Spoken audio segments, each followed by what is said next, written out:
Tonight is a night of celebration. Tonight, we celebrate creation.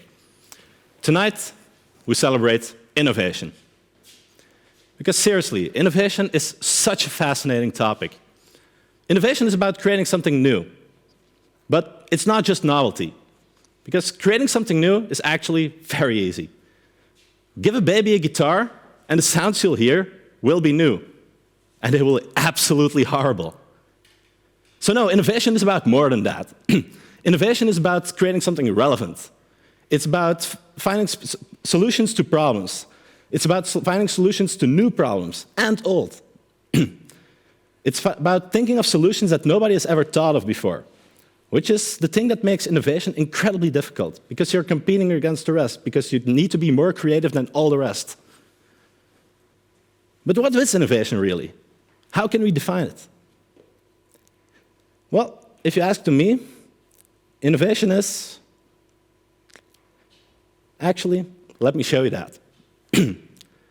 Hi, my name is Philip. I'm a board member of PiP, and welcome to the Product Innovation Project Final Gala. We have an incredibly exciting program for you tonight, and it is my honor to welcome all of you here. Tonight, you will see 9 different presentations from 9 different teams. Each of those teams went through the process to go from a problem to a product. How did it all start? Well, it all started last October, in the kickoff weekend. Here, the teams came together. Here, we welcomed the teams. The teams got to know each other. It was their first moment together. And with that, they had a problem that they had to find a solution for. So over the course of the first semester, they ideated. They broke down the problem. They tried to figure out how they could tackle it. They came up with tons of different ideas and ended up with 3. 3 ideas that could solve the problem at the end of the first semester. Of those 3, they picked 1. This one idea was the start of their second semester. They started with the problem, now they have an idea. Over the course of the second semester, the students went out and developed their prototype. They've developed a business model to prove that their idea is not just an idea, to prove that their idea is actually a product. Now, at the final gala, they will show you what their ideas are worth. So what do we have in store for you tonight? We will start with a keynote with 9 different presentations from 9 different project sponsors. Afterwards, we would welcome you all in the sessions on Hopin, where all of the teams have prepared to entertain you for the night, to show you all about their project. So please go in there, talk to them, interact with them, go into the calls yourself, because the teams are ready to receive you and you will have an absolutely amazing night. Before we get started on the first presentation, I want to thank our mother organization, KU Leuven KIK. KU Leuven KIK is the organization in Leuven that is all about promoting innovation and entrepreneurship among students. PiP is a project that KU Leuven KIK hosts, and I would personally argue it's one of the more fun ones. But seriously, thank you, KIK, for making all of this possible, for guiding us through this process. And now is the time for the first presentation. The first project is sponsored by the city of Leuven. They asked the students to find a new way to tackle the circular economy, to remove one more waste stream. In Leuven, one of the most prevalent waste streams comes from the hospitality sector. It generates a lot of waste, and there is a lot that can be done. Team Leuven tried to figure out a way to remove that. And that's why I give the floor to you.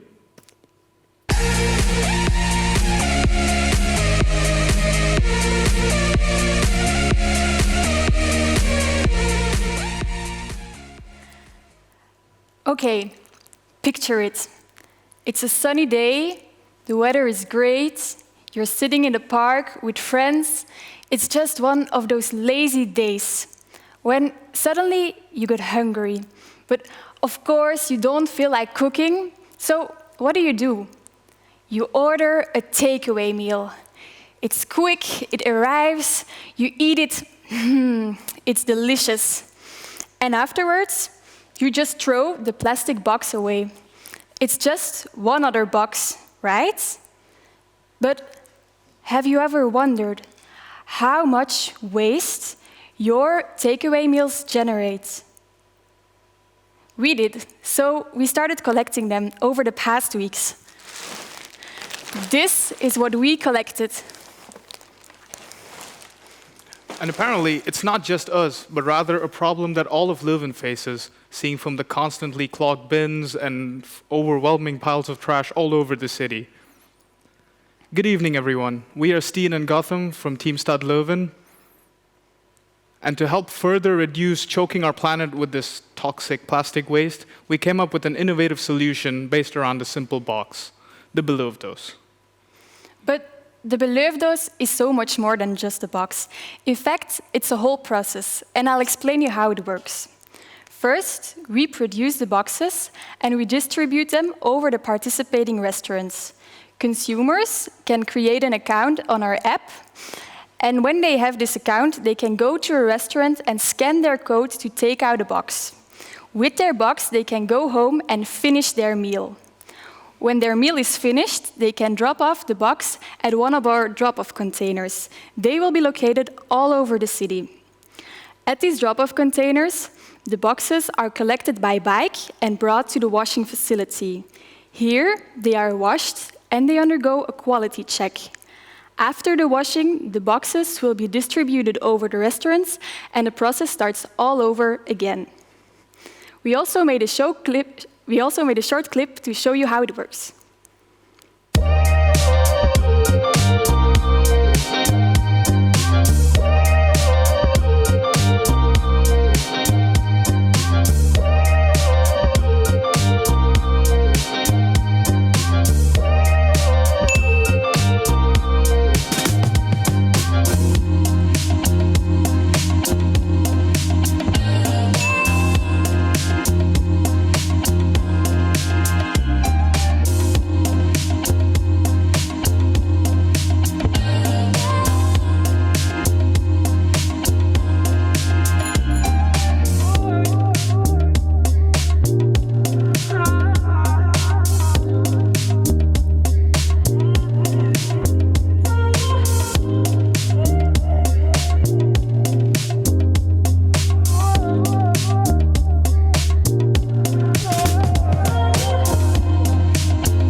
Okay, so let's take a look at the individual elements of the Beloofdoos. Let's start with the doos, or the box itself. Firstly, it's a high-quality plastic box made from a very durable material, which means it can be reused several hundred times without worry. Additionally, you get to enjoy your meal in a sturdy plastic box, which is very enjoyable, in my opinion. Additionally, in case you didn't manage to finish that cheat takeaway meal, don't worry about it, because the box is built to be microwave and fridge safe too, which means you can enjoy your meal at the comfort of your home. And finally, and the best part is, that our beloved takeaway enthusiasts don't really need to pay for this service. The service is almost practically free for all of you, except for a small deposit, and even the restaurants only pay a minor contribution once a month or so, which means it's a win-win situation for everybody. To use the Beloofdoos, you have to download our app and create an account. And I know what you're thinking, oh no, not another app. But actually, this app is very useful. It will show you how the service works, and it will guide you through the whole process. For us, the app is a way to keep in contact with you, and to provide you some customer support.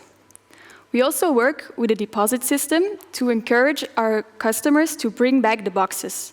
When you take out a box, you pay a small deposit, it's only €2, and if you return the box within 48 hours, you get all of it back. So the service is for free. After 48 hours, you lose 10 cents per day, and after the 17th day, you only get 50 cents back when you return the box. This is to still encourage you to bring the box back after 17 days. Once you've finished enjoying your Sunday afternoon brunch in a sunny park, feel free to drop off our precious boxes at a drop-off container close to you. They're placed all over the city, so they're super easy and super convenient to use and find. Once you find a drop-off container, just scan your QR code, let the box unlock, open the hatch, drop your box inside, and close the hatch once again to lock it. It's that easy. Congratulations, you've just saved about 100 grams of plastic waste for the city of Leuven. Once inside these boxes, we'll take very careful care of the beloofdoos. We will wash it at our professional facilities before having a short quality check and then redistributing them back to all your favorite restaurants to be used again. So, in conclusion, if you want to avoid all of this waste, then simply use this box. This was Team Stad Leuven. Feel free to join by our online booth later on for some fun activities and to discover everything there is to know about beloofdoos. Thank you so much for your attention. Thank you.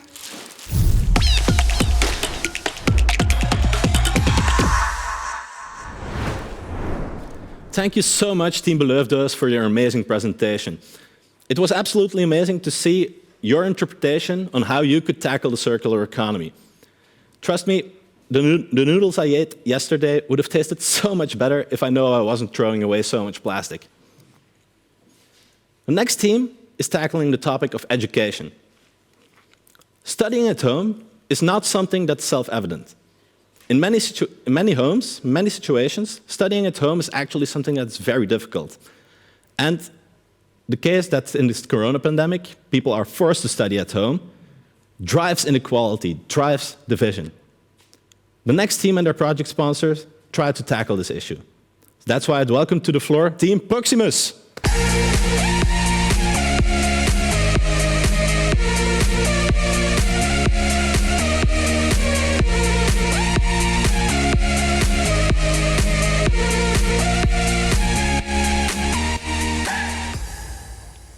Let's start with a story about a friend of mine named Cedric. We went to high school together. Cedric came from an average family. He was very diligent and motivated student, yet his school grades weren't that great. Now, this was because he had to share his room with 3 other siblings. So there was always noise around him or something else to do there. So he couldn't get his homework done or study for his next test. Although I really believed in him, by the end of the 2nd grade, when we were around 16 years old, he had to drop out of our school. And this all because he had to share a room. I also told this story to Stan and my other team members. And that's also the night when we decided to really do something about it. I still remember the first time that Quinn told me this story. And the first question me and my team really had was, so how big is this problem? Because Belgium education is great, right? Yes, it is, but it's not perfect.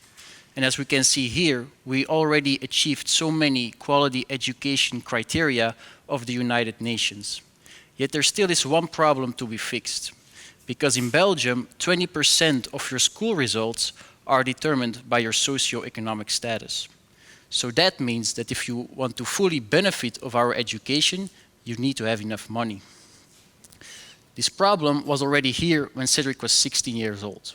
This problem is still here, and because of the ongoing corona pandemic and the digital divide between the rich and the poor, the problem is only getting bigger and bigger. So together with our sponsor Proximus, we decided to tackle this problem. Cedric's biggest problem was that his home environment didn't allow him to really focus on his studies when he had to. And so we created a solution for this. We created the Proxy PiP. a new study environment in proximity of students like Cedric to make sure that they can focus on their schoolwork when they need to and that they don't have to worry about anything else.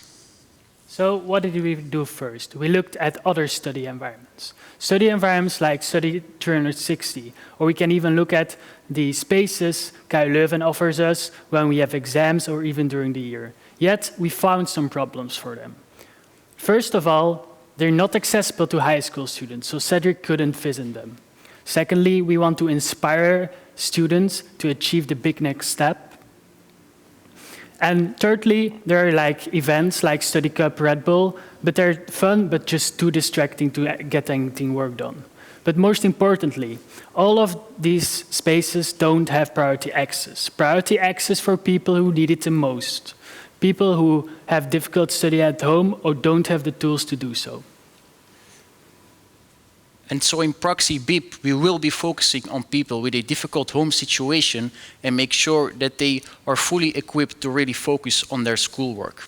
So the first thing that happens when you enter a Proxy PiP is that you will be provided by free materials, such as stable internet, headphones, and laptops. All of these free materials will be provided by our sponsor Proximus.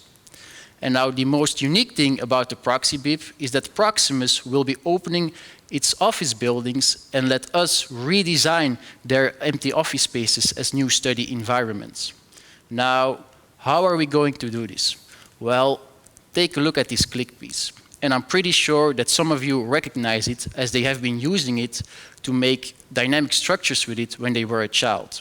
And so this key factor really inspired us to make sure that the material that we will be using enables us to dynamically adapt the structure of our study environments to every single office that Proximus offers us. The one mutual thing that we will be doing in every single office is to really divide the empty office space in 3 areas. So the first area will be the classic study room. Just a room with a desk and everything you need to really focus on your schoolwork. The second room will be more like a social group interaction room, where you can really talk with other students about what you learned at school and really comprehend what teachers are trying to tell you.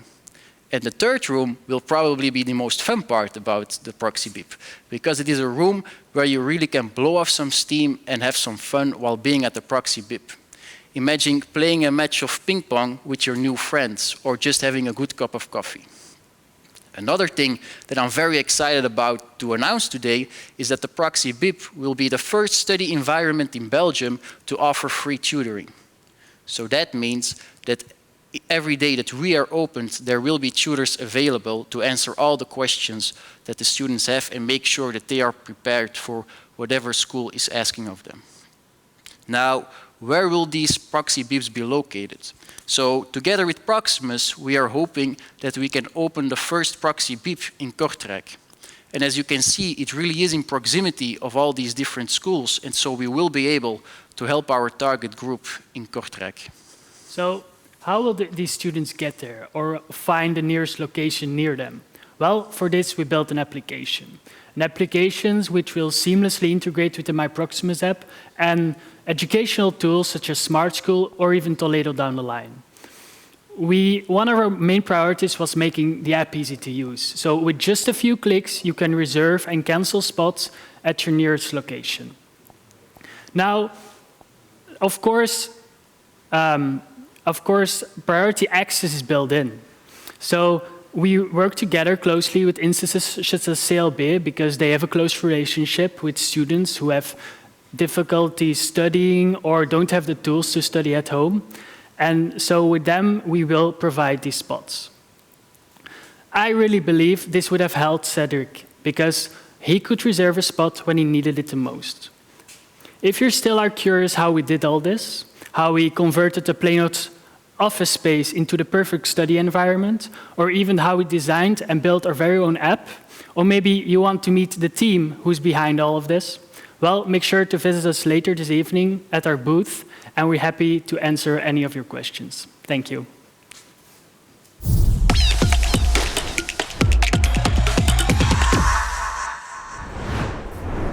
Thank you, Proxy PiP, for your amazing presentation.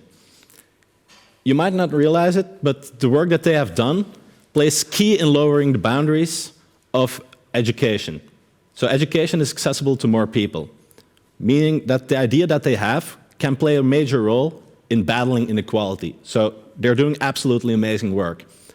Also, thank you to the sponsor, Proximus, to not only helping us connect digitally, but also supporting initiatives like this.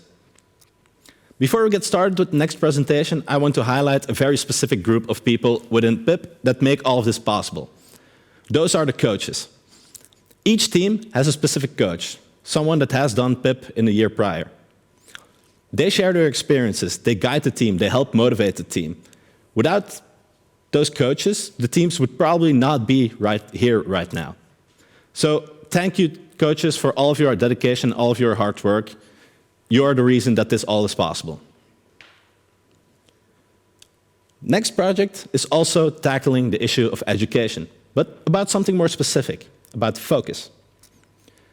Ever noticed that there are some situations where focus is incredibly difficult, even though you try your hardest?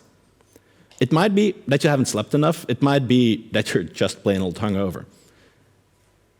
But maybe the fact that you can't focus is not your fault. Maybe it's something about the environment. Maybe it could be due to a lack of oxygen in the room. The next team tackled all of that. So that's why I give the floor to team Renson.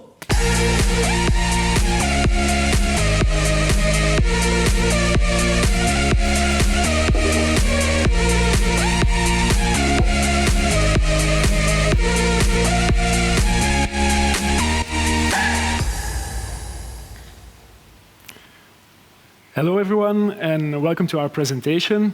I'm Sam, and this is Vara. Vara, wake up. We have to present, it's the final gala. Oh, I'm so sorry. What happened? I feel so tired. Maybe we should open a window. Haven't we all been there? That you walk into a classroom and you experience this musty smell of dust, or maybe some vague aroma from the students who were in there the classroom before you. Well, this time it's time to wake up, for real now. Because despite what your parents and teachers say, it's not my fault that I feel tired, then yeah, who's to blame? Your mom, the principal? I'm gonna have to say no, because it's infrastructure. And to give you an idea of how important this issue is, we will start off with a pop quiz. So, as you can see on your screen, we have 3 questions. Which percentage of Flanders schools have insufficient ventilation? Then, what's the average age of school campuses? And then thirdly, which percentage of the educational budget is spent on investments on ventilation? So, think about it, just come up with an estimate, and then we'll dive into the answers. About right now. Okay, so 46% of Flanders schools have insufficient ventilation. That's about half of the schools. Then secondly, nearly half of all those schools, campuses, they predate 1970. To give you something to put that in perspective, the Beatles also broke up in 1970. And I know, Mom, if you're watching, you should have known this. Then thirdly, about 4% of educational budget is spent on investments. So the problem comes down to the fact that most schools have insufficient ventilation, mostly due to the fact that the buildings are quite old, and also only a small amount of the budget is spent on investment of ventilation. And that's exactly where our team kicks in. Okay, so now let's have a look at what we've been doing this past PiP year.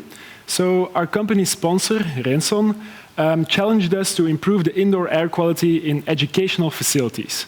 So we, a team of 7 students from various backgrounds, created Lufti. It's a spin-off company that aims to improve the ventilation practices in schools. And that's also why our slogan states, our air care is beyond compare. Now, let's have a look at the whole process behind this Lufti solution. So class, pay attention. First, we would place the Renson Sense, which is the CO2 sensor that Renson has developed, inside a specific classroom. And over there, it would measure the CO2 levels over a period of time, as you can see on the curve here.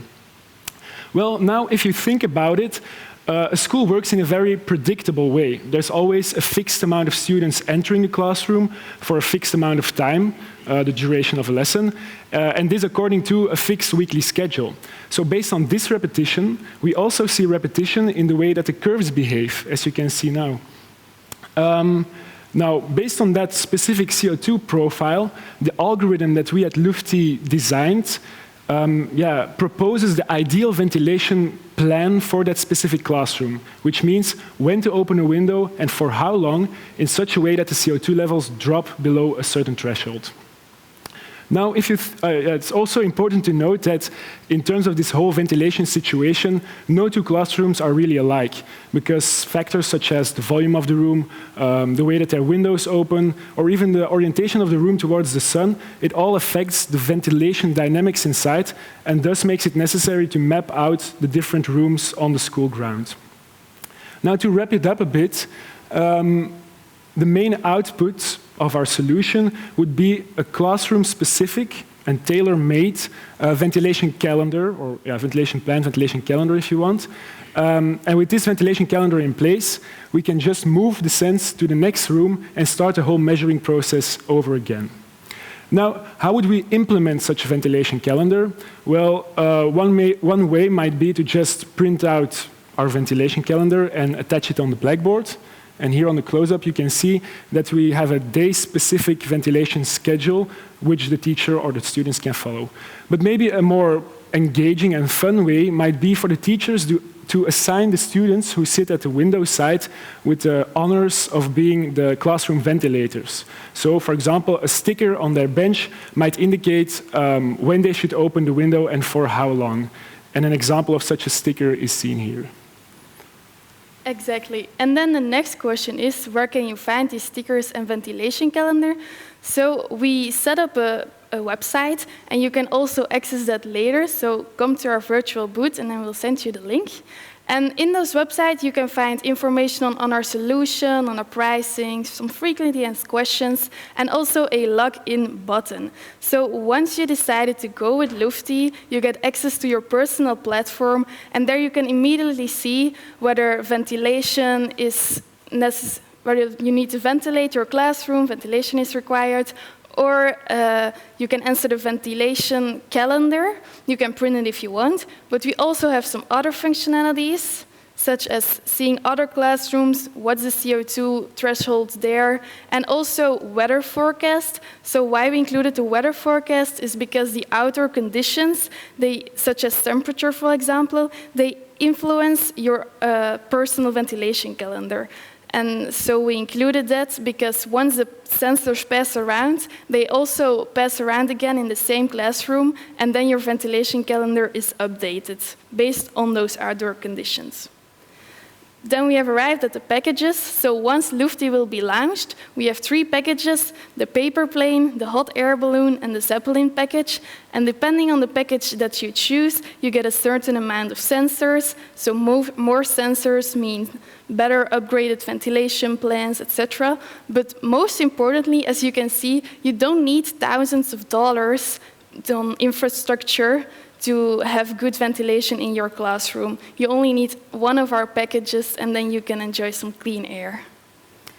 Okay, next we wanted to delve into some business side of the whole idea, but to be honest, we don't want to bore you with all these big numbers and details, so let's just say that we're here to stay. We developed a viable and durable business model which offers an attractive solution to the schools, because, as Lara just said, instead of having all these expensive CO2 sensors in every individual classroom, for our Lufti solution, you just need one or a few sensors to generate these Lufti ventilation calendars. And here is an overview of our great team. So Anastasia, Lara, Steph, Simon, Sam, Vangelis, Sam, and Annelies. We're, again, students from all different and various backgrounds, but we strive towards the same goal, which is fresh air inside the classroom. Yeah, and now that some windows have been opened here, I feel so much more awake, and we hope you guys are excited about Lufti as we are. So thank you so much for listening, and remember, our air care is beyond compare. Thank you.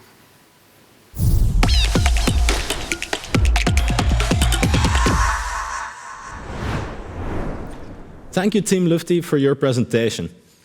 Had you guys been around, you could have really spared me the trouble of sleeping so much in class. No, but seriously, thank you for allowing more young people to reach their potential.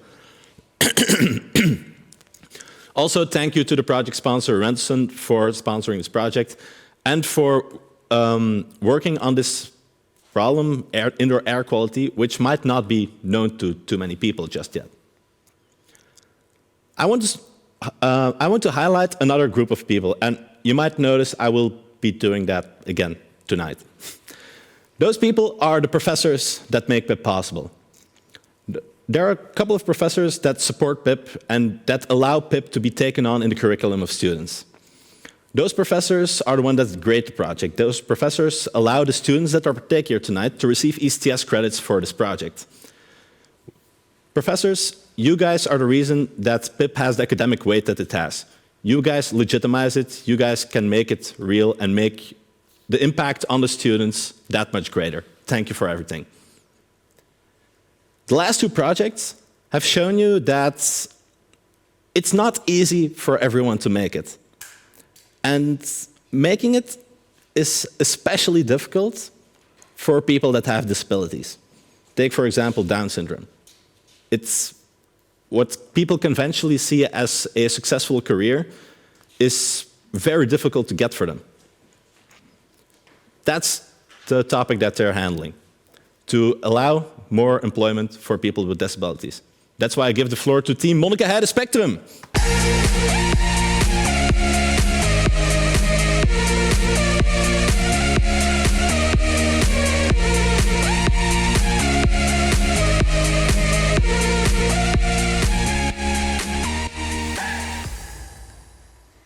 Goedenavond. Or at least, that is what our new friend would say to you. Yes, you heard me. Last year, we made a new friend, Pieter Maas. He lives in one of the facility houses Monica Heide Spectrum provides. And for tonight, we really want to introduce him. So meet Pieter Maas. He's a very cheerful and optimistic guy. And the thing I'm so jealous of is he has no stress at all. Pieter is unique. He has a Williams-Beuren syndrome. This is a rare developmental disorder with specific personality and behavior traits. However, twice a week you can find him in the werkplaats, or in English, working place. And this is the place where all the magic happens for the Cork workshop. What is this Cork workshop? Well, here Pieter and his colleagues sort out thin, thick, natural and synthetic cork, which Monica Heide collects from different recycling points. This collection increases every year. Last year, they even collected up to 12 tons of cork. This is huge. After the sorting out of the cork, the natural one is processed into a granulation. This granulate is currently sold as an isolation material. However, we, the PiP team and Monica Heide Spectrum, really want the best for our clients, aiming for innovation, sustainability and social impact. Okay, let me sketch our situation real quick. We have a huge amount of cork. We have Pieter and his motivated clients and the desire to innovate. And that's where we saw an opportunity to help them and to give you, yes, you over there at home, an awesome product. We came up with second cork. What do? Easy. We make out of this granulated cork this soap container. And then you would wonder, what's so special about the soap container? Well, it is totally made out of recycled cork, and it's all done by the clients, so by the disabled people. As you can see, this is what we have produced so far. This is our bottom of the container, and you really can see the small pieces of cork in it, which keeps the natural feeling. After some further prototyping, we will come up with a real container that looks something like this mold. Our mold is used for pressing the cork together.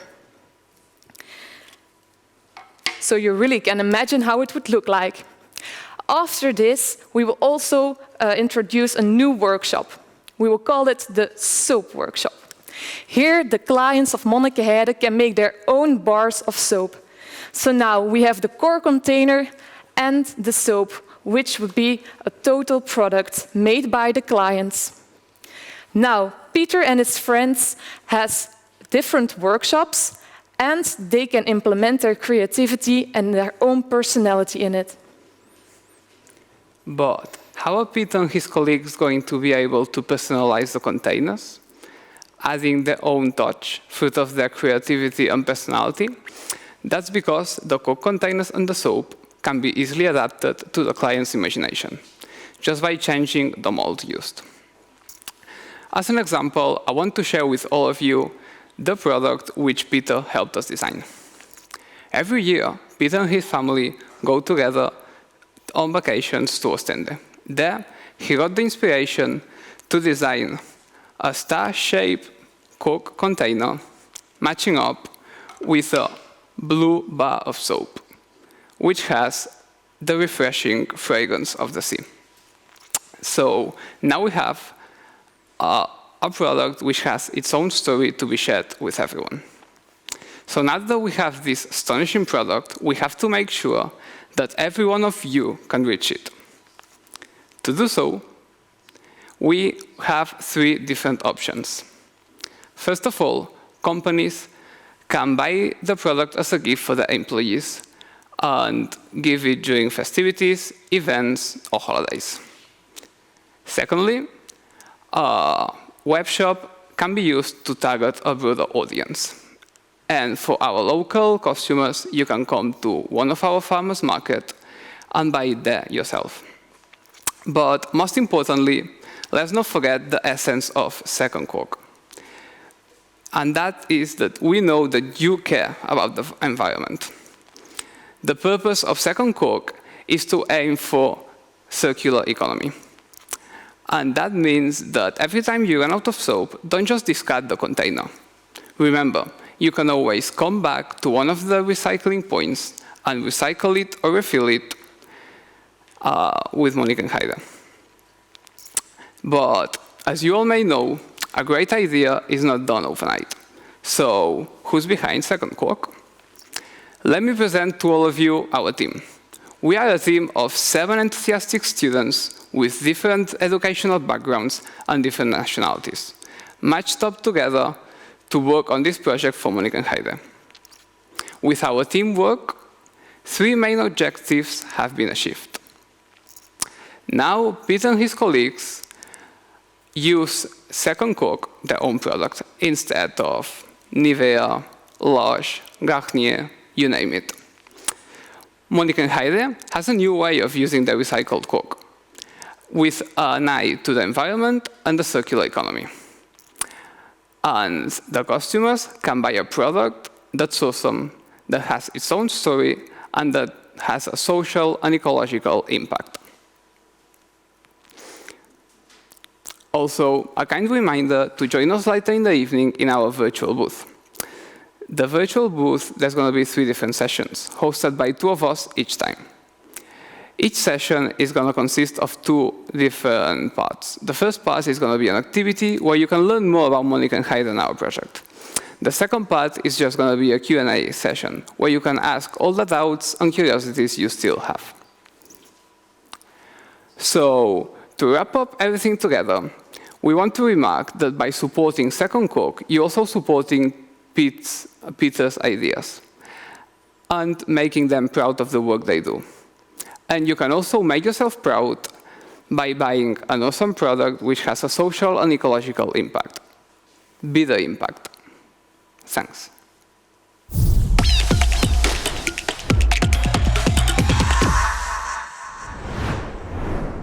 Thank you so much, Team Second Coke, for your presentation and for allowing more people to make change. I would also like the project sponsor, Team Monnikenheide, for allowing more people to have opportunities. Thank you for that. I want to put the highlights on one of our major partners that we had this academic year, the Argonauts. They were the teachers that the PiP students had. When I told you about the design thinking process and about prototyping, they were the ones that taught our students how to do that. They were the ones that over the course of 4 workshops taught the design thinking process and learned our students how they could think of new, creative, great ideas. They held a prototyping session with each different team, and where they explained, like, yeah, maybe this is a good idea to build your product. So thank you, Argonauts, for being here this year and for being this next step in PiP history. But let's talk about healthcare. More specifically, let's talk about the emergency department. The emergency department, if you ask me, is one of the most stressful work environments that you can imagine. People come in at unexpected times. The workload can be hard. You need to be able to prioritize. This is an incredibly difficult job, and there's still a lot of room for improvement, which is why UZ Leuven came to a PiP team to ask if they could make change. That's why I welcome to the floor right now, Team UZ Leuven.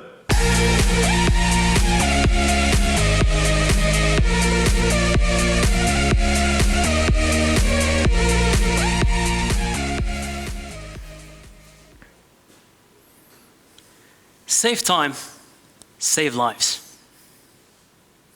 Save time, save lives. Does have a nice ring to it, though, doesn't it? The reality, though, as brutal as it may be, is that even in one of the world's best emergency departments, like the one here in Leuven, for some patients, while already in the waiting room, the help still comes too late. Close your eyes. Imagine you're a nurse.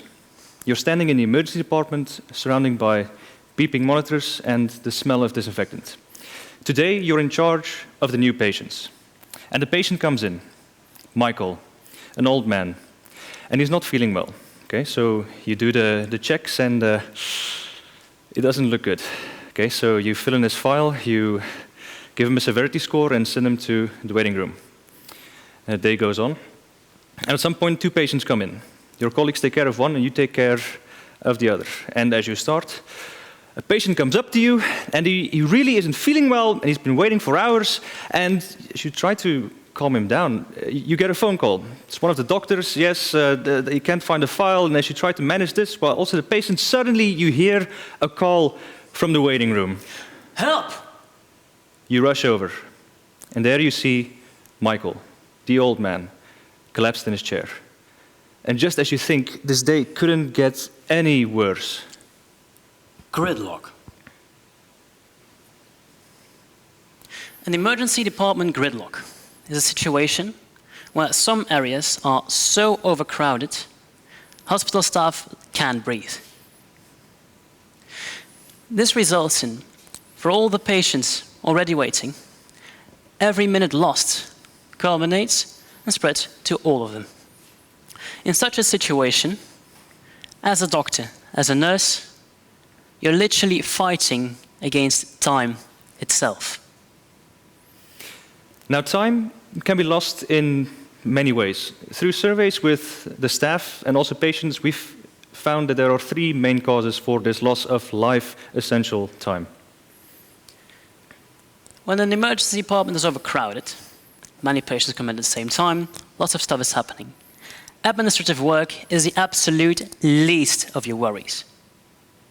This does, however, create a lack of oversight, thus creating a loss of time. When a patient is not where you expect him to be because their location has not been properly updated, or due to the sheer size of the emergency department, they perhaps literally lost their way.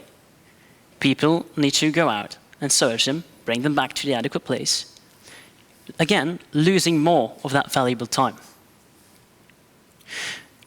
Whenever a patient is waiting, there's a lot of other patients around. The longer they are in the waiting room, the bigger the chances of the situation's worsening. This requires more, thus requiring more adequate preparation, tending by all the nurses to properly care for those patients, resulting in more time lost for all the other patients present. And again, losing even more of that valuable life-essential time. Our solution? Save time to save lives. So our solution is threefold. First of all, we want to provide automatic live patient tracking. So you have a clear overview of where everyone is, and you don't lose time that way. And a survey of a focus group of patients, they have also let us know that patients would be very open and feel very reassured to know that this is present. Second of all, with our solution, we aim to reduce the amount of paperwork and administration that staff has to do. With location taken care of, that's one less thing to worry about and more headspace to worry about what really matters, the people. And lastly, with our solution, we're thinking of the future. So next to everything we've already told, we're also going to embed the functionality to connect wirelessly with external sensors. Now, why is this important? Because it gives you flexibility. Flexibility to future-proof your emergency department. It means that whenever there's a new sensor on the market, you don't have to change your entire infrastructure to work with because you already have that one bridge to connect them all. You can be ready for the future with TrackIQ. All this talk does make you think, though. What's this actually going to look like? Well, it's small, it's sleek, and actually, quite forgettable. Even more, we've been wearing them this whole time, and you might not have even realized. And it's exactly this experience, or rather non-experience, that we want for patients. Non-invasive, while we, in the background, help to optimize and reduce the workload of the staff.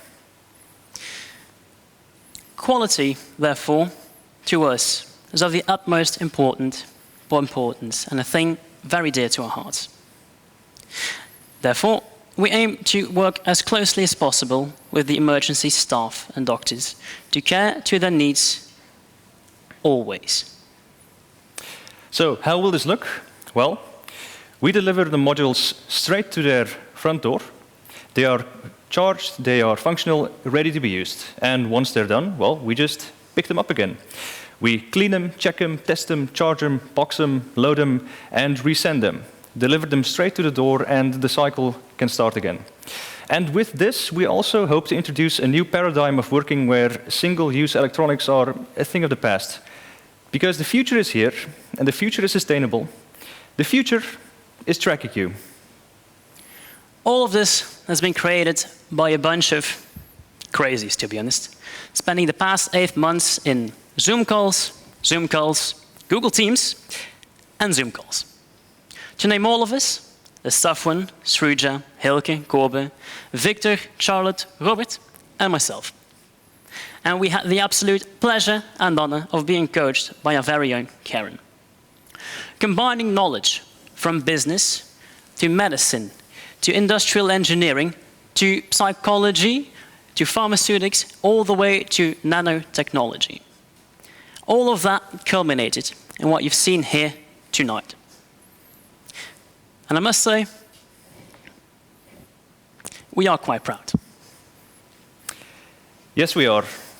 And I can reaffirm this was an amazing journey. We've learned much more than we could have ever bargained for. And as we're looking towards the future, we're looking towards a period where we can actually meet up in real life instead of behind screens. And we're also looking forward to spending a lot more time together. Because we're honored, we're beyond excited to say that the end of PiP will not be the end of our idea. Because behind the curtains, we're working to get this out there as a real-world product. And we couldn't be happier. Dear PiP board, dear audience, dear family. Our task for us here tonight was to sell and project ourselves. But to finish off, we'd like to focus your attention towards the nurses, doctors, volunteers, cleaning staff, and all other heroes of this pandemic. Because, in the end, we don't matter. You do. Ladies and gentlemen, We are TrackIQ. And we're here to save your time so you can save our lives.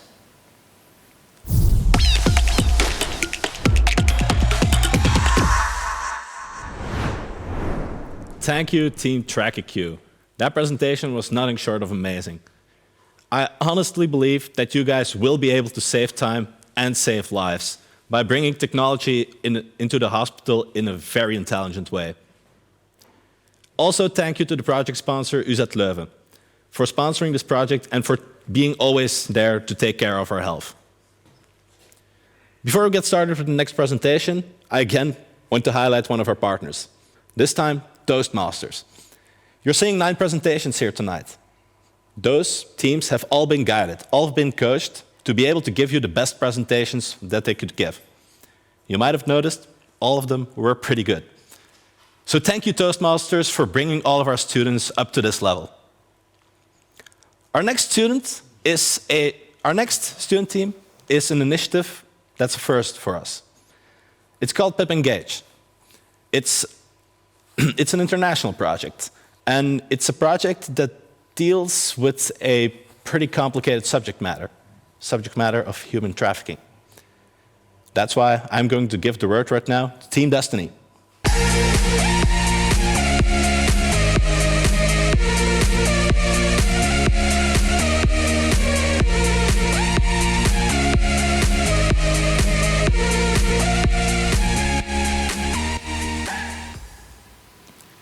Welcome to Kolkata, India.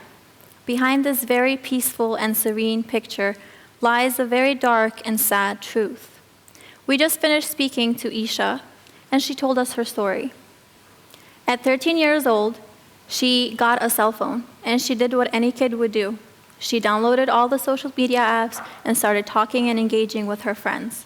She met a boy, and they started chatting, and he promised her many things. He promised her a better future, a possibility for a job, and living in a new, exciting city. As someone from a poor background, she was very excited for this opportunity, so she took the chance and met him in person. Unfortunately, he turned out not to be who he said he was. He kidnapped her and tricked her into sex trafficking, which is something she's still recovering from today. Unfortunately, in India, the story of Isha is not an anomaly.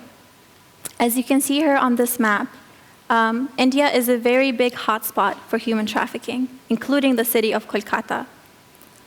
The increase of social media and the increase of use of technology in India has given traffickers easier access to target their victims and to coerce them into sex trafficking. They usually talk to them about false promises and the false idea of a better future. But fortunately for Kolkata, they have been introduced to a wonderful organization called Destiny. We have been very lucky to be working with Destiny this whole year, and we are very excited to share with you this short video of what Destiny is all about.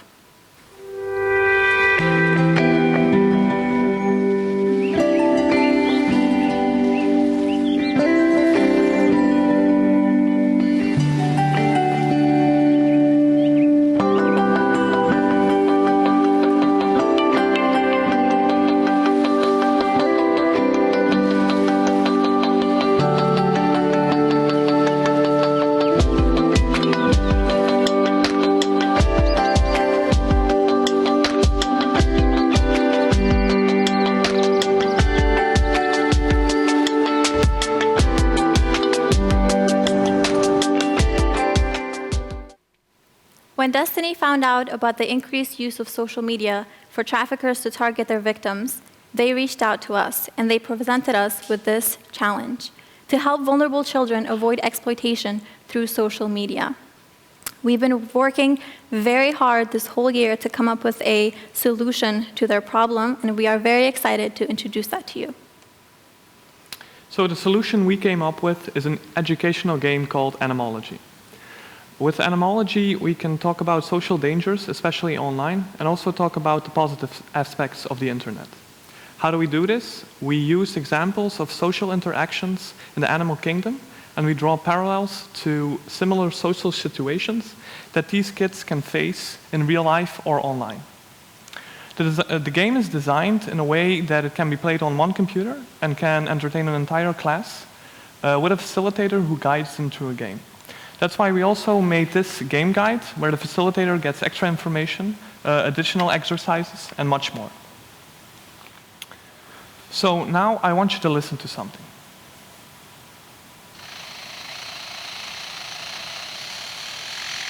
What do you think the sound is, Tessa? It sounds like a construction site, like they're building something. Close. Let's find out what it was. So this was actually a lyrebird. Lyrebirds are nature's living tape recorders. They can imitate almost any sound they hear in their near surroundings. They've been known to imitate sounds like phones, car alarms, rifle shots, and even human voices. So what you just saw was an example of an intro question that we came up with for our game. Animals like to deceive each other, like the lyrebird deceived you guys. Like the Indian stick insect tries to convince everyone it's a stick. And humans are no better in their ways of deception, with things like online fake news, hoaxes, or deep fake videos. Another good example is freeloading. Like the mosquito gets a free meal when you're sleeping or are off guard, so too can a computer virus or an actual virus, like COVID-19, secretly infiltrate your system, that being your body or a PC. And lastly, luring. Luring is a well-known animal behavior. For example, the anglerfish uses its light to draw prey close in the depths of the ocean. So too will human traffickers try to get people close to them, and when close enough, strike. With these examples, we can talk about sensitive issues in a new way and learn something at the same time. So this is the intro of our game. We developed a prototype session around communication.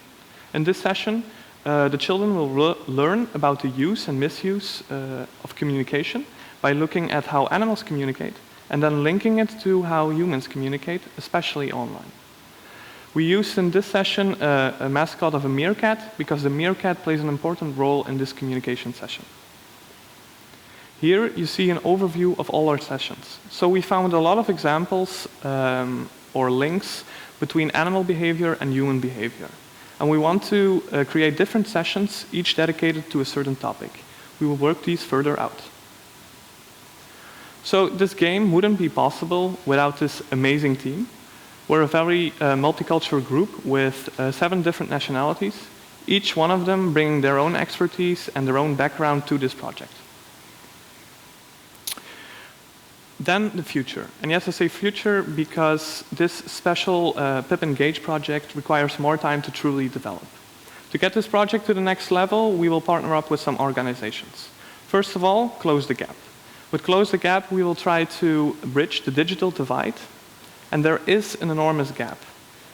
Like, we all have high-tech digital devices like smartphone. Destiny only has one computer for their digital literacy program. With Close the Gap, we can donate some high-quality computers to Destiny to expand this program and, of course, use our game. At the same time, we will develop an actual game in the Unity engine. We will partner up with some developers in India as well as in Belgium to work in this Unity engine. We also apply for Unity for Humanity, which is a grant who supports creators who will create a game with Unity that has a meaningful impact for struggling societies and communities. Then the bigger picture. We believe that with Animology, we can not only help Destiny, but also other NGOs across the globe. We think with Animology, we will teach kids worldwide, just like Isha, a much needed knowledge base about growing up and the role of technology in it. Thank you very much for your attention, and we look forward to having you in our booth checking out our game. Thank you.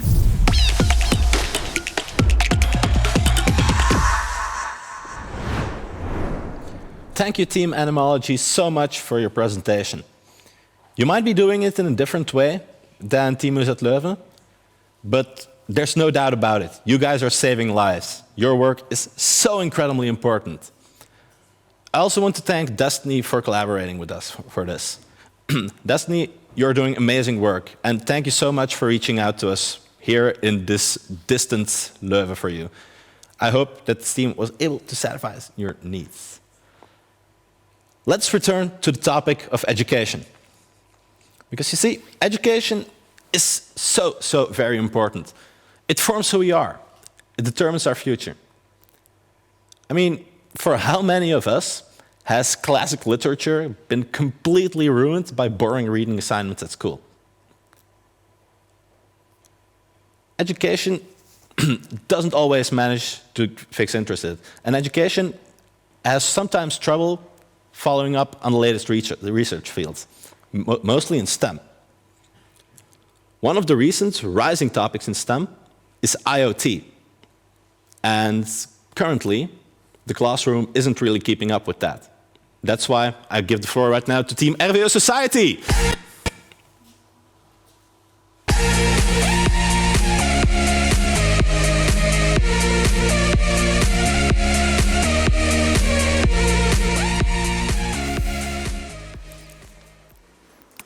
Good evening, everyone, and thank you for joining us tonight. We are Sarah and Jules from Team RWO Society, and with our team's product, we build confident teachers that make their students passionate about IoT. IoT is short for the Internet of Things. It's the concept of connecting everyday objects to the Internet. And without even realizing, IoT has become an everyday reality for every single one of you. For example, asking Alexa to turn on the lights, IoT. Getting a notification on your Corona Alert app, IoT. Wearing a smartwatch, IoT. You are surrounded by IoT, and it's transforming the way you live your daily life. But with less and less people in Belgium studying science and technology, it's no surprise that IoT is a foreign concept for many of you. That's why we need to start teaching it in our schools. So, let me introduce you to Emma. Emma is a teacher in secondary school, and next week she has to give an engaging lesson to a bunch of distracted 12-year-olds about IoT. And she has to try to make them realize the relevance of it in their everyday life. And like that's not enough of a challenge, she's stressing out about finding the right material and knowing enough about the topic herself. And don't get her started about those darn learning goals that changed again last year. But, just like Emma, half of the teachers never even heard of IoT. And given the impact IoT has on our daily lives, this was a main issue. But it wasn't the only one. Emma also lacked a variety in resources, and she had trouble integrating different subjects as required by the new learning goals set in 2020. And to quote another befriended teacher on this, the new learning goals suck. Our product solves this. But Emma would still need a fun and engaging way to teach IoT to her students. But how to engage 12-year-olds? As far as we know, they only want to make TikTok videos. So we asked them, and we found out that their main interests were health, sports, and music. But just like almost all teachers, the students never heard of IoT, and they definitely couldn't see how IoT would be relevant in their interests. So, let me introduce you to IoTeach, our product that builds confident teachers that make their students passionate about IoT. And Jules will tell you everything about it. Thank you, Sarah. IoTeach is the first all-in-one IoT project box that combines theoretical background information with a practical approach. With IoTeach, we supply Emma with theory documents focused on real-life IoT applications, which will make her an expert on IoT in no time. Next, we included a practical project on IoT specifically tailored to the students' interests, like health, sports, and music. This way, Emma will have no trouble keeping her students interested and engaged while teaching. And on top of that, we included sample scoring forms that she can use to evaluate her students, and a document that shows her precisely which learning goals are ticked off with this project. And so, with IoTeach, we take away Emma's long and boring search for a project tailored to the new learning goals, and we take away the time-consuming preparation of classes. But that's not where the time saving ends. Explanatory videos and step-by-step guides that explain every part in a child-friendly way will give Emma the confidence and determination to explain this unknown and modern topic. But not only Emma's life will be improved with this project box, her students' life as well. For example, let's think back to the time when you were a student in secondary school. If you would have stacked up all those boring books you had to fill in back then, you would get a tower that is taller than you right now. No, the students don't need more boring books. They need this project box. Not only will IoTeach save their spines, it will allow them to experience firsthand how interesting and relevant the Internet of Things is, as we'll show you now with a short demonstration of our game. During the game, the children learn about the 3 key aspects of IoT: hardware, networking, and data. For the hardware, the students build a sensor by assembling a propeller and connecting it to their microbit, that small computer right there.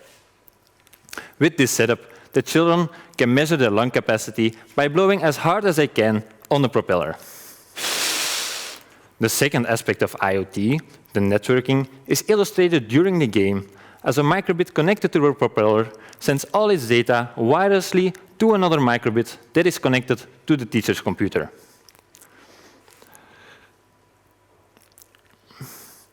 Then, on the teacher's computer, they can see their data in real life while playing the different levels of the game. Afterwards, or during the next class, they can analyze that data and find out the winning team of the game. And so, by playing the game, the children learn the relevance of IoT in their everyday life during this corona epidemic. And who knows, maybe this project could be the determining factor for one of Emma's students to continue with STEM and end up becoming the next Elon Musk. But of course, making the next Elon Musk isn't a two-person job. Here we see the whole team. From the left to the right, we see Enrique, Bettina, Sarah, me, Elliot, Chandrika, Katerina, and on the top right, our team coach, Joran. And together, we are Gentech Education. Supported by BrightLab and the Stichting Albertus Magnus, we build confident teachers that make students passionate about the Internet of Things. Thank you very much for listening. We hope you found it interesting, and we welcome you all to our booth, where we can show you more about what we made after the final 2 presentations. We hope to see you then. Thank you.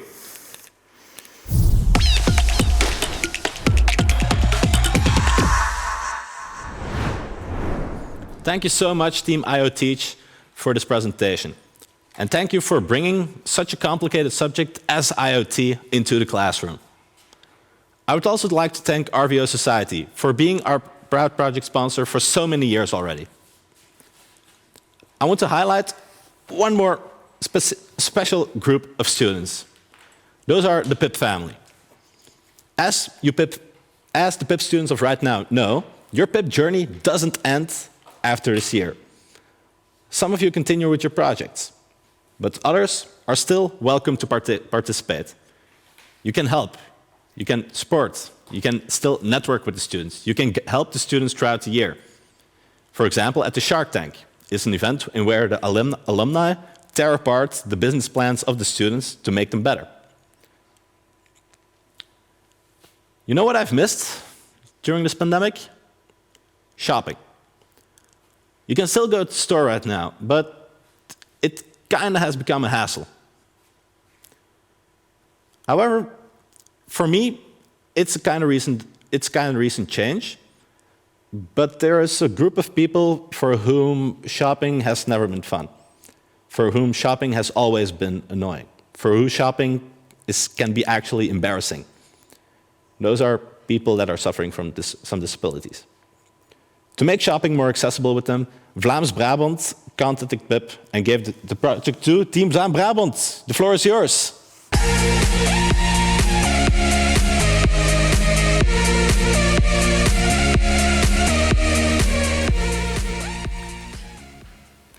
Good evening, fellow PiP members, friends, family members, and other guests. Okay. Good evening, fellow PiP members, friends, and other guests. I want to start this presentation. Okay, I'm completely having a blackout. Good evening, fellow PiP members, friends, family members, and other guests. All right. So we want to start this presentation. Yeah, we want to start this excuse me. You got it. We want to start this presentation with a short thought experiment. So I would like you all to close your eyes for a second. You are probably all sitting in a comfortable chair right now. Now imagine that you start to feel that you cannot move your toes anymore. And this feeling slowly creeps up to your feet, to your legs, all the way up, and bam, suddenly you're paralyzed from your waist down. Now, it's summer season, and you need clothes. Imagine going to a clothing store in your current situation. You want to reach for something, but you can't. You want to enter a fitting room, but you can't. You want to move around comfortably, but you can't. Okay, you can all open your eyes again. These are the type of problems that our team has been working on for the last couple of months.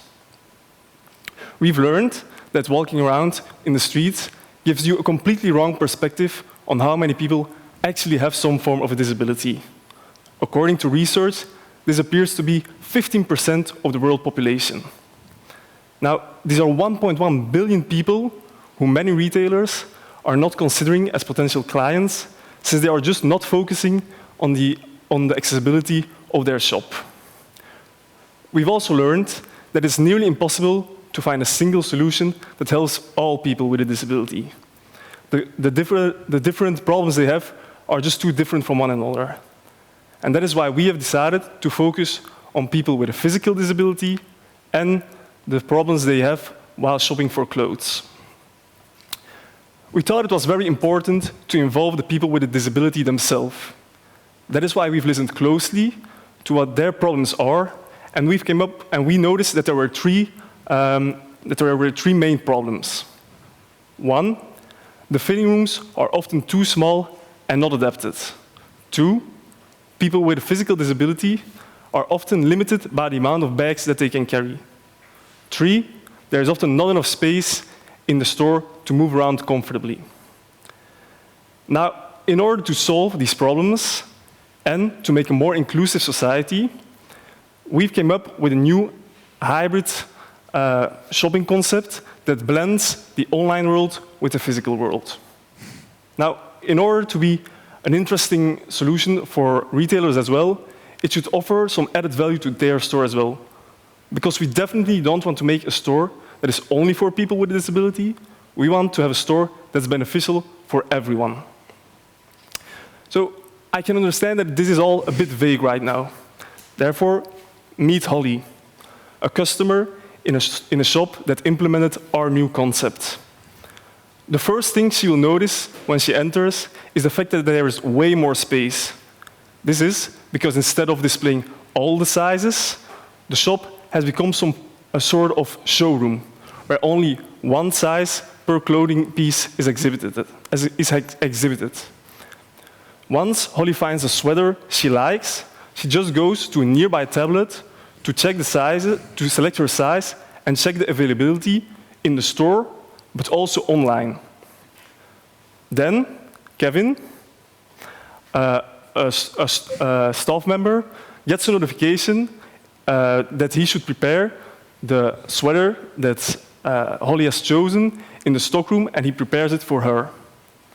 Then, once Holly wants to finish her shopping spree, she goes to the checkout counter where the staff checks which items she wants to take home and which items she orders online.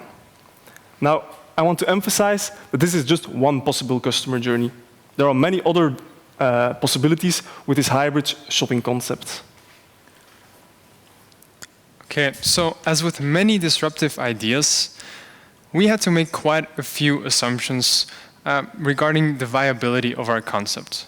Now, in order to test several of these assumptions, we hosted a concept pop-up shop. To give you an idea on how that went, we created a short after-movie.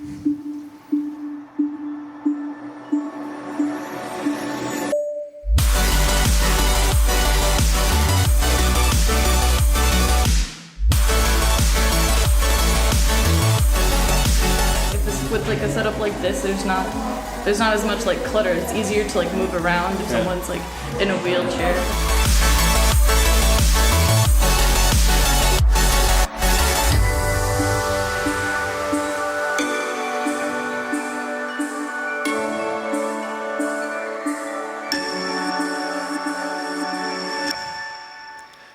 Now, through hosting our pop-up shop, we learned so much more about the potential of this concept. Once the integration between the online web shop and the physical store is on point, there's such an incredible amount of extra features that can be implemented depending on the store's needs and wants. Now, during our pop-up shop, we received incredibly positive feedback from all types of possible customers. So, people with a disability, they noticed immediately an improved shopping experience. And they also want to emphasize the potential of this concept to increase awareness about general accessibility problems. Now, the retailer, on the other hand, needs to be convinced a little further. They do, but not regarding the concept. They struggle a bit with the feasibility and viability of the concept, but when they'll ask us, we'll show them our business plan, and I'm sure they'll be surprised. Now, what do we offer? Of course, we can't sell a concept. We offer a service. As our core business, we integrate the web shop and the physical shop through technology, like, for example, tablets located in the store. Additionally, we listen to the specific needs and wants of the retailers to help them transition to this new disruptive shopping concept. So, what are some of the advantages? Whenever I go shopping, I often find myself liking a certain piece of clothing, but unfortunately, it's not available in my size in the store. Normally, I would then need to go home and check the web shop. And honestly, I never do this. With the integration to the online web shop right in the store, this problem can be solved and make sure that it's not a sales loss for the retailer. Now, coming back to the feedback of the pop-up shop. As mentioned many times by our customers, they very much enjoyed the minimalistic look that was created by having less clothes displayed in the store. It leads to a more organized store, which leads to perhaps a more enjoyable experience and also a more efficient shopping experience.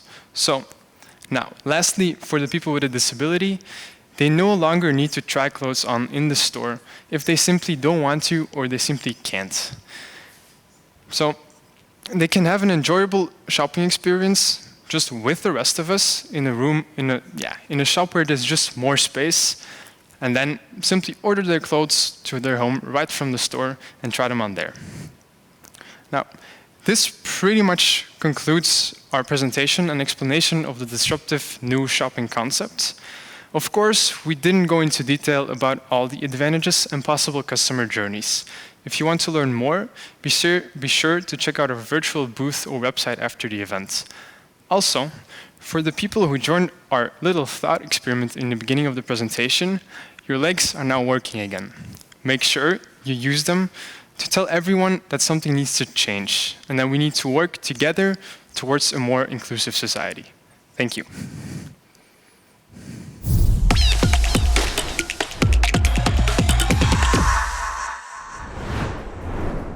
Thank you so much, Team Toffee, for your presentation. Your idea was really disruptive, and I think it's a first in PiP history that we actually saw a pop-up store to check out a concept.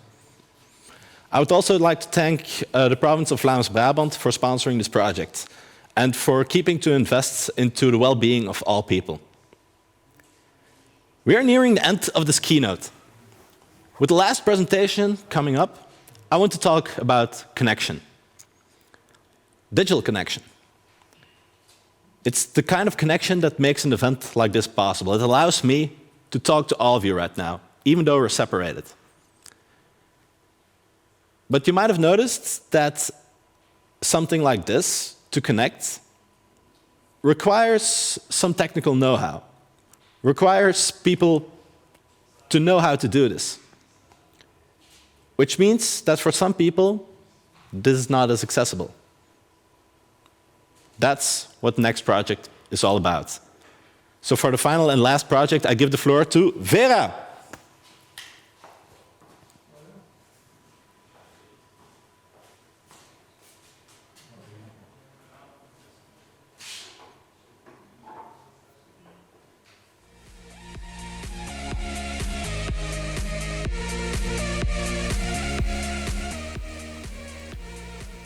Good evening, everyone. Let me tell you about Renee. Renee is 93 years old. She has a son named Joris and 2 grandchildren, Else and Toon. Now, like most grandmothers, including mine, she loves spending time with her grandchildren. Now, this can be sharing stories about her younger days or just telling them about how quickly they're growing up. Renee lives in a care home. She spends her days listening to music, watching TV, or solving crosswords. But on Wednesdays, it's different. It's special, because every Wednesday evening, her grandchildren come to visit her. Sometimes Toon misses these meetings because of his new job. Renee understands, but it doesn't make her any less sad to not see the face of her favorite grandson that week. Toon also feels bad because he knows how much it means to her, and he starts feeling a creeping sense of guilt. Now, of course, this situation has been made a lot worse in the past year, with many people like Renee, and maybe even some of your own relatives, having to isolate completely in order to stay safe. For most of us, it's meant an unpleasant but a small change as we adapt to online life. Now, it's been no different for us as a group. All of our meetings this year have had to be carried out via video call, resulting in scenes such as this, rather than one big, happy PiP family like we can see here. For us, it's easy, of course, because we basically grew up with all kinds of technology. But for the silver generation, for people like Renee, it can be quite a challenge. For example, they often don't have the confidence to start learning new, complicated things. Or sometimes they just can't press small buttons or remember how things work. And sometimes they don't even know what the internet is or whether they have access to it. I mean, have you ever seen one of your grandparents struggling with technology? Or seen them being reluctant to use it?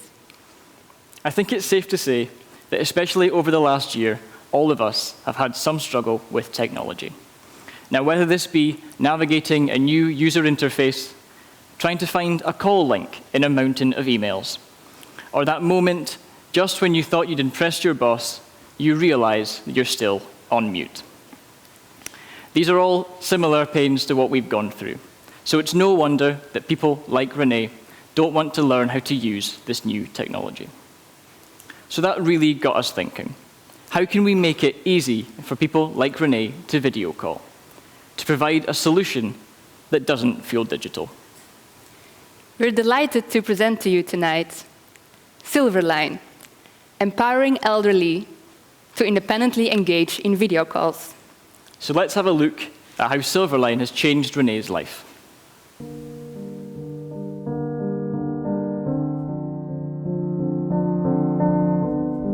Als ze de sociale distancing, de afstand, die 1,5 meter, strikt kunnen respecteren.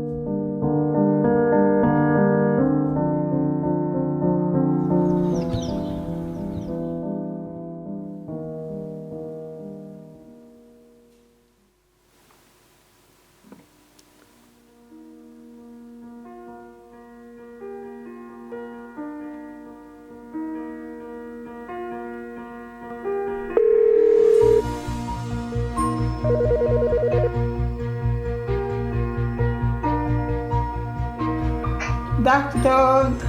Alles goed, man?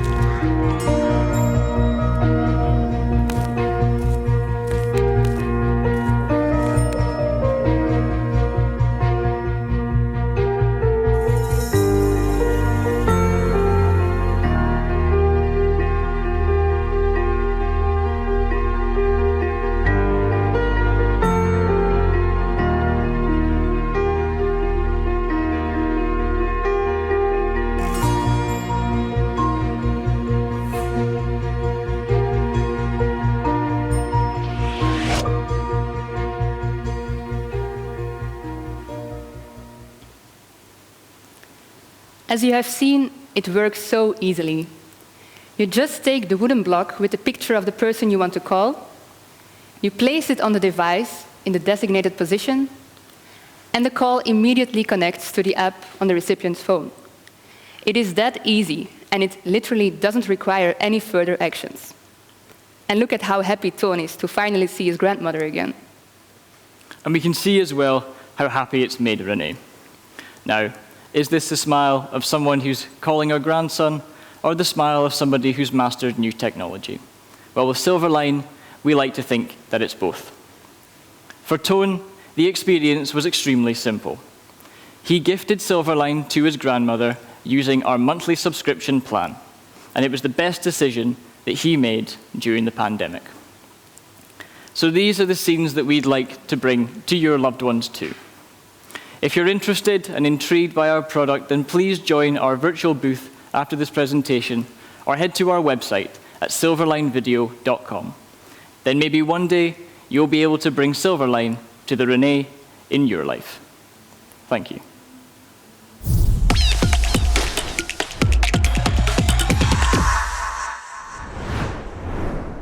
Thank you so much, Team Silverline, for your presentation. And thank you for allowing more people to connect, especially in these dire times.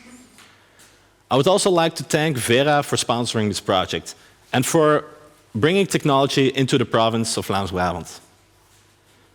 With that being said, we have reached the end of the keynote. Thank you all so much for being here, and I hope that you enjoyed it. Before I let you go into the sessions, though, I still want to thank two more groups. First of all, I would once more like to thank Kik. The people of Kik that allowed us, that helped us and guided us here are what made all of this possible. Gael Janssens, Ilse de Reuze, Karen, all of you, thank you so much for all of the guidance and the support that you provided. Without you, we couldn't be able to do it, both the board and the coaches. And lastly, I would like to thank two people that are near and dear to my heart. Daan Leenaerts and Chantal Aerts, my colleagues of the board. Working together with you has been nothing short of a pleasure. And even though that we have spent most of this year in Zoom calls, I will remember this year always, forever, super fondly. But sentimentality beside, I would right now say, okay, what are we going to do? Right now, I recommend that you head over into the sessions. Go and see what the teams have done. All of it is starting right now. We're a little bit ahead of schedule, but the teams are ready for you. So go in there, talk to them, ask your questions, go away, or partake in the activities that they have prepared for you. Have fun. To give you a little bit of a boost and to encourage you to visit as many booths as you can, we have also prepared a minor quiz. You can find all of the details in the reception lobby in the description. But basically, pop in the quiz, go in there and ask those questions. We have some super cool prizes for you guys, including a Chromecast, a bottle of really fancy beer, a voucher from bol.com, and 50 goodie bag. So odds are you'll win something nice. With that being said, I think one final gratitude is in order. Even though I have done it way too much, I won't be stopping this habit right now. So thank you all for being here.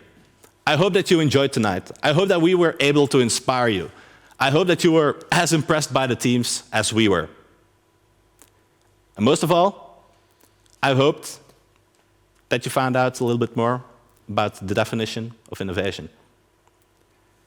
I asked it at the beginning, what is innovation? How could we define it? What makes someone an innovator? The answer to that question is simple. Innovation is not easy, but innovation is something you can learn. I look forward to seeing you in the sessions.